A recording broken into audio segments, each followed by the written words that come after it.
Bon dia a tots i a totes. Ens trobem un dia més aquí a Barcelona, al centre de Meridiana, per gravar un nou capítol del podcast contraprograma Desmuntant les municipals. Estem aquí la Vero, l'Àlex i jo, que som col·laboradors d'Esquerra Diari i militants de Contracorrent, Pairoses i de la CRT, i el programa d'avui tractarem una de les problemàtiques que, sense cap tipus de dubte, pateix gran part de la població. Ens referim a la qüestió de l'habitatge. I tot, no només a la qüestió de l'habitatge, sinó a tot el que aquesta comporta per la classe treballadora i els sectors populars, com són, per exemple, la pujada dels preus del lloguer i els desnonaments. De fet, és una qüestió que situa al límit a tantíssimes famílies que en període electoral gairebé la totalitat dels partits aprofiten per fer demagògia amb aquest tema, amb aquesta problemàtica. L'exemple més recent que trobem és l'aprovació de la llei de l'habitatge aprovada pel govern central de PSOE i Unidas Podemos, que, recordem, també s'apropen a eleccions generals, i aprovada també amb el suport de Bildu i, sorpresa, a veure qui no s'ho esperava, d'Esquerra Republicana. Evidentment, aquesta llei és absolutament insuficient i no recull les principals demandes dels col·lectius i plataformes que porten anys organitzant-se, com són els grups d'habitatge, els sindicats de llogaters o la PA. Però sobretot és una llei que es queda molt lluny de les necessitats de la realitat de milers i milers de famílies, doncs no posa fre a l'augment del preu de lloguers i no protegeix ni acaba amb els desnonaments dels col·lectius més vulnerables, com s'ha denunciat i hem denunciat també respecte a aquesta llei que comentava la Mariona. Una última dada abans de passar a parlar dels candidats d'aquí, no? De Barcelona o de la resta de municipis, és sobre el que diu i es fa referent al govern de Pedro Sánchez i el neoreformisme d'Unidas Podemos. Al 2022 es van produir més de 38.000 desnonaments en tot l'Estat, segons les dades del Consell General del Poder Judicial. I en 2021 van ser 41.000 o més de 41.000 les execucions efectuades. Tot, suposadament, en un període que, com vam veure, en teoria els desnonaments estaven prohibits pel suposat escut social del que es va vanagloriar el mateix govern central com una de les principals mesures per revertir els efectes de la pandèmia de la Covid, que s'ha anat prorrogant suposadament, com deien, no? I que en aquest període estem veient que no s'han acabat els desnonaments tal com vam prometre. Ara sí, traspassem el llindar i ens volem centrar en el que ha passat aquests últims 8 anys a la capital catalana, com a gran paradigma de drama de l'habitatge a casa nostra, a la nostra ciutat. Com ja vam avançar en el primer contraprograma, Ada Colau no ha fet res diferent a les polítiques neoliberals de la socialdemocràcia o de la dreta més rància. Recordem que només l'any 2020 es van executar a Barcelona més de 1.000 desnonaments sota aquest suposat escut social del que parlava la Vero. I més encara, la cosa no acaba aquí. Entre 2020 i 2022, més de la meitat dels desnonaments a la ciutat de Barcelona corresponen a llars propietat de la banca i la Sareb, o als fons voltors com Blackstone i Cerberus. I això són ni més ni menys que els mateixos sectors a qui van dirigits els discursos liberals de Xavier Trias com suposada antítesi d'Ada Colau. Ara bé, algú podrà dir que les execucions dels desnonaments no són competència de la policia de l'Ajuntament. I és veritat, els llançaments són efectuats per la policia judicial del cos dels Mossos d'Esquadra.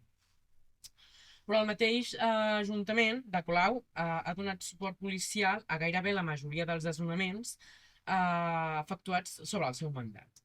I més encara en tot moment quan ha calgut que la Guàrdia Urbana reprimís les protestes per evitar els desnonaments.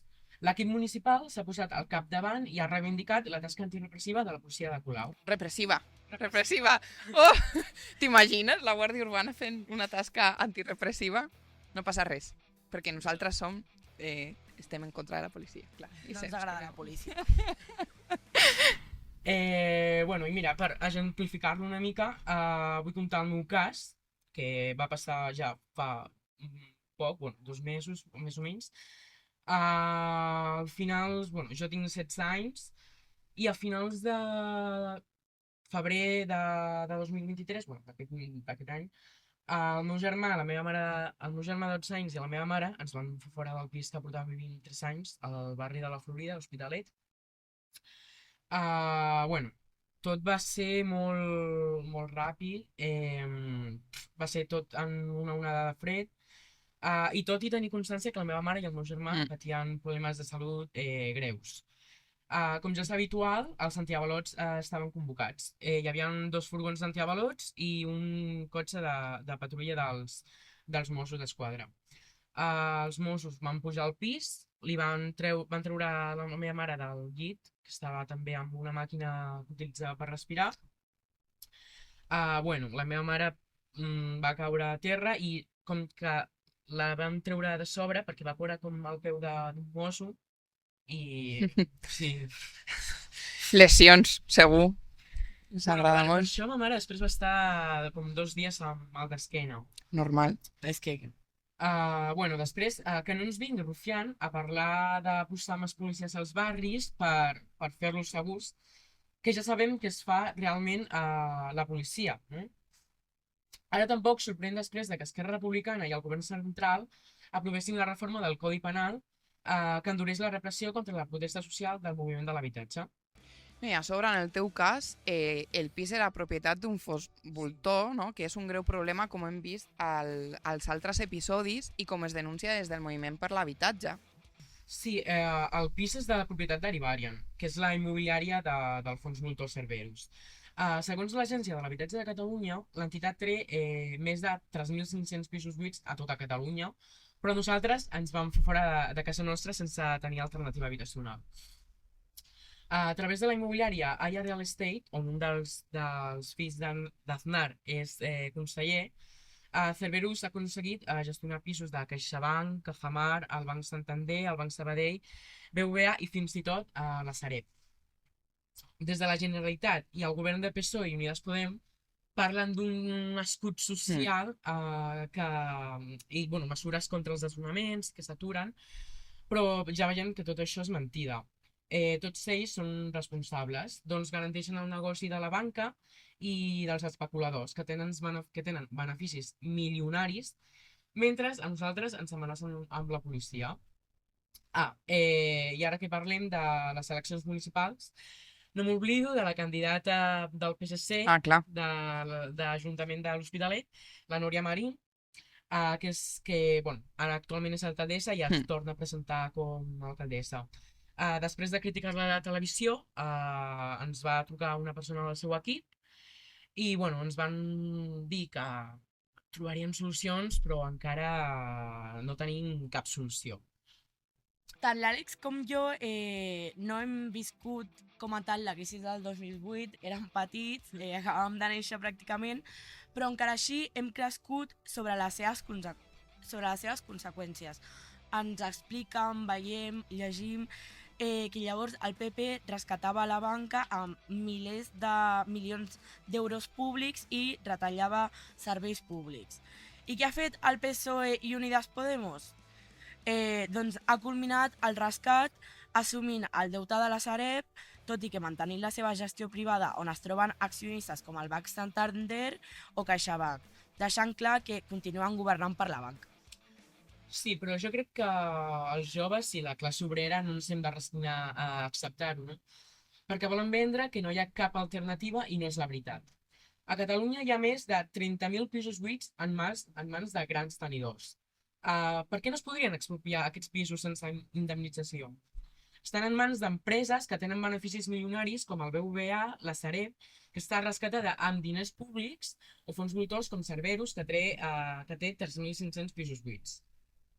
Però clar, òbviament tot això suposaria tocar els interessos dels grans capitalistes.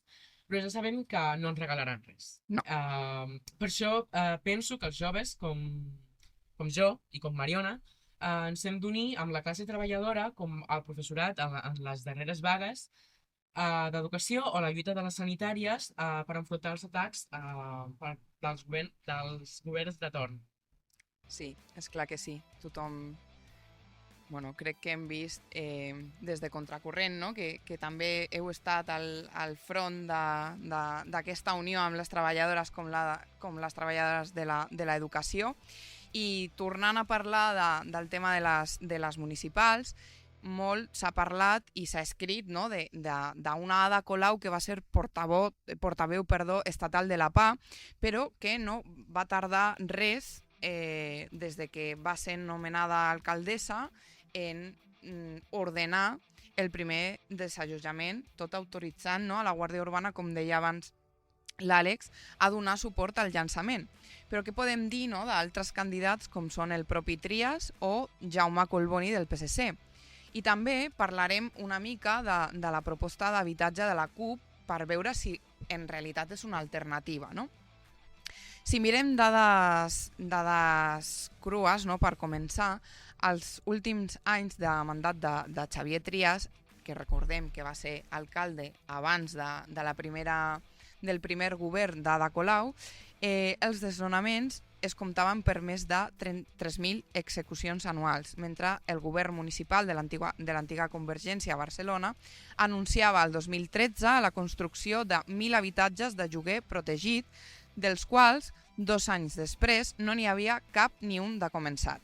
No és cap sorpresa, la veritat no és cap tipus de sorpresa que Xavier Trias és el clar exemple d'executar directament polítiques neoliberals per governar pels rics, pels capitalistes.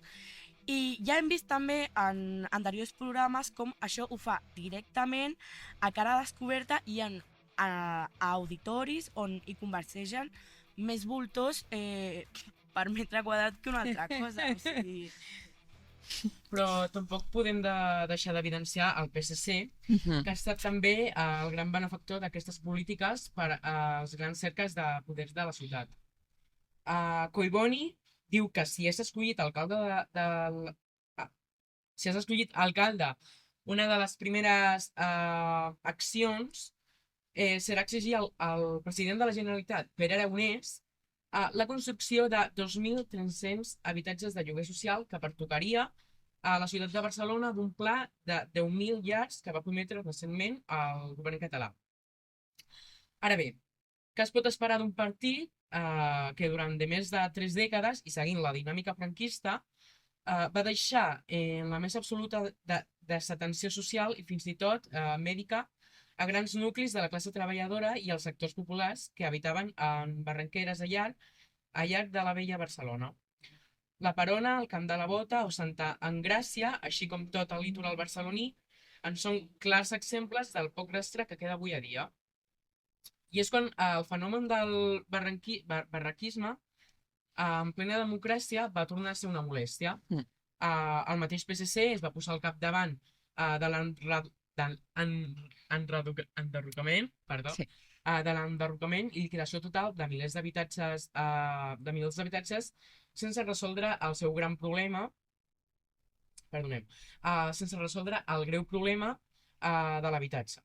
Tot per engalanar... Molt bé. Per engalanar una Barcelona olímpica que impactés arreu del món i donar un origen a la marca Barcelona. És que són paraules que el PSC té molt integrades i, clar, Sí, a nosaltres ens consta una mica... L'enderrocar al PSC no se li entra. No, l'enderrocar la té tatuada. Sí, li encanta. I bé, ara sí, passem a destacar una mica algunes de les polítiques sobre l'habitatge que proposa la CUP, com són el desplegament de totes les eines legislatives a l'abast o la recuperació de la llei catalana per la regulació dels lloguers que va tombar el Tribunal Constitucional el 2020. Una llei, però, que tot i a partir del sindicat de llogateres i amb acord d'Esquerra Republicana, Junts per Cat, els Comuns i la mateixa CUP, va néixer com una resposta insuficient, per variar, per resoldre la problemàtica habitacional, ja que no acabava tocant els interessos capitalistes, que crec que ja ens ha quedat bastant clar que si no toca els interessos capitalistes no és una solució real. No tocava els interessos capitalistes molt menys amb l'especulació dels grans fons d'inversió i els grans propietaris. Clar, jo crec que davant tot això, si estem parlant de municipals, clar, aquí la gran pregunta és, bueno, nosaltres des d'Esquerra Diari, no?, que fem aquest podcast, que com suposo que ja sabrà qui escolti o vegi el programa, darrere d'Esquerra Diari les que la fem possible som les companyeres, no?, de la CRT i de Contracorrent i de Pa i Roses. Llavors, clar, la pregunta podria ser, bueno, i què farem? No? O què fareu a les eleccions o què dieu de cara a les eleccions? Doncs nosaltres creiem que no hi ha cap alternativa que lluiti fins al final pels interessos de la classe treballadora i dels sectors populars, i llavors fem una campanya que cridi al voto nulo, a votar nul. Per què? Perquè és el que deia, no considerem que hi hagi cap alternativa que es proposi portar fins al final una lluita anticapitalista que enfronti els interessos de la burgesia i d'aquest sistema, i no volem, o sigui, no ens colen aquesta lògica, no?, de votar al mal menor ni a formacions polítiques neoreformistes que ens diuen que només podem actuar dintre dels marges d'aquest sistema capitalista que, com estem veient i com patim i vivim dia rere dia, són uns límits molt, molt estrets, no? Sí, i davant això creiem també que és necessari expropiar els fons d'inversió que especulen amb el problema habitacional. Així com tots els habitatges buits en mans de la banca i grans tenidors. Impulsar alhora un parc d'habitatge social a preus baixos d'acord amb les necessitats socials. Tot juntament amb la paralització total dels desnonaments que han continuat efectuant-se durant aquests anys de suposades prohibicions. I l'impuls d'un impost extraordinari a les grans empreses i fortunes, les mateixes que no han deixat de generar i incrementar la seva riquesa durant tot aquest temps. Bueno, doncs si algú tenia aquesta pregunta, doncs aquesta és la resposta. Voto nulo i expropiació, i paralització dels desnonaments. I fins aquí aquest, com sempre diem, sabem que el podcast és reduït, que no aprofundim en segons quins temes, i convidem a tothom a anar a la secció d'eleccions municipals d'Esquerra Diari, on hi ha debats, no?, una mica que tenen aquesta lògica d'aprofundir una mica més en aquest debat, i sobretot en el debat del voto nulo també, que va ser com el gran debat per nosaltres d'aquestes eleccions. Fins aquí el programa d'avui. Esperem que us hagi agradat i, sobretot, si no heu vist els 3 primers capítols del nostre podcast, doncs no sé què feu, no sé a què esteu esperant, aneu a mirar-los o a escoltar-los.